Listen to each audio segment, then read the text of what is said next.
রাজার মেয়ে পীড়িত করে চলে যায় রাখালের ঘরে, কথা মিথ্যে নয়। হ্যাঁ প্রিয় দর্শক, এই পথে হেঁটে অনেকে ভালোবেসে কেউ বা হয়েছে দিশাহারা, কেউ বা হয়েছেন সর্বহারা। হ্যাঁ প্রিয় দর্শক, বিরাট রাজার ছিল ৬০,০০০ গাভী, আর সেই গাভীগুলো ছিল বন্দে বান্ধা। আর এই জনপদের তখন থেকে নামকরণ করা হয় গাইবান্ধা।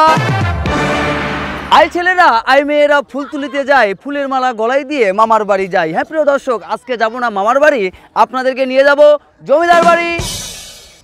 করবো না দেরি, শুরু করব তাড়াতাড়ি। এই মুহূর্তে অনলাইনের যুগে দেশে কিংবা প্রবাসে, শহর কিংবা গ্রামে কিংবা মোবাইলের স্ক্রিনে অনলাইনের মাধ্যমে ভিডিও দেখছেন, সবাইকে জানাচ্ছি সাদর সম্ভাষণ।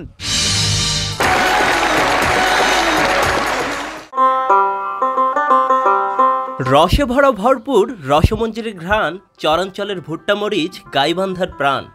হ্যাঁ প্রিয় দর্শক, গাইবান্ধার জেলা জুড়ে অনেক জমিদার ও রাজাদের বসবাস ছিল। তার মধ্যে অন্যতম গোবিন্দগঞ্জ থানায় অবস্থিত রাজা বিরাট জমিদার বাড়ি। এটি পরিচিত বিরাট নগর নামে। তিনি বিরাট বনে এক উচ্চ ভূমিতে একটি রাজবাড়ি ও নগর স্থাপন করেন। তখন থেকে এর নাম হয় বিরাট নগরী। তিনি তার রাজ্য হাজার হাজার দিঘি পুষ্করণী খনন করে মাছ চাষ করতেন, তাই মৎস্য বিরাট নামে খ্যাতি পেয়েছিলেন। আর এই বিরাট রাজার ডিবিতে পাওয়া গেছে প্রত্নতাত্ত্বিক নিদর্শন। খননকালে বেরিয়ে আসে বেশ কিছু অবকাঠামো ও প্রত্নতাত্ত্বিক নিদর্শন, যেগুলো প্রাচীন ও মধ্যযুগের হতে পারে বলে ধারণা করছেন খনন কাজে নিয়োজিতরা।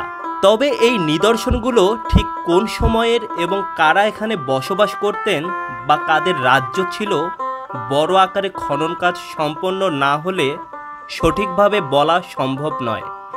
এই অবকাঠামো ও নিদর্শন দেখতে গাইবান্ধা সহ আশেপাশের জেলার দর্শনার্থীরা ছুটে আসছেন এই বিরাট রাজার ঢিবিতে।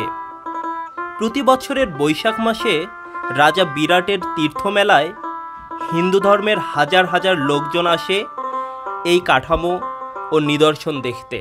যদি লক্ষ্য থাকে অটুট, বিশ্বাস হৃদয়ে, হবেই দেখা, দেখা হবে বিজয়ে। হ্যাঁ প্রিয় দর্শক, আপনাদের সঙ্গে আবারও দেখা হবে। সে পর্যন্ত ভালো থাকবেন, সুস্থ থাকবেন, নিজের পরিবারের প্রতি খেয়াল রাখবেন। আল্লাহ হাফেজ।